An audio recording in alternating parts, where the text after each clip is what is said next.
жерде ешқандай әңгіме болмаған. Білмеймін енді Нұрай қай жақтан шығарып тұрған ол нәрсені. Бірақ ондай әңгіме болмаған. Бірақ өтірік айтып тұр. Мен тарапынан айтқанда өтірік. Ол әңгіме түбегейлі болмады. Түбегейлі болмады ондай әңгіме, Балсахан. Сіз сол туралы Несібеліге айттыңыз. Иә, айттым. Сол эфирден шыққан кезде жылап отыр екен, ол әңгіме шын ба дегендей. Мен айттым, өз сөзімде тұрдым, ол өтірік әңгіме. Шындық емес. Маған сеніш деп өз немде шындығымды айта кеттім Несібелге. Қалай ойлайсыз? Нұрай ол әңгімені қайдан шығарып отыр? Білмедім Балсахан. Әйтеуір мен ойымша бір болады ғой, енді көре алмаушылық па деп ойлаймын Балсахан. Мысалы, енді ғана өзіме керек үміткер келді, өзім бақыт ете алатын, өзіме ұнаған.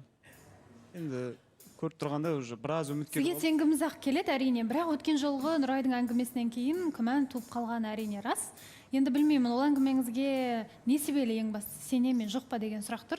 Барлығын өзінен сұрап білеміз. Бізде дәл қазір жарнамадан кейін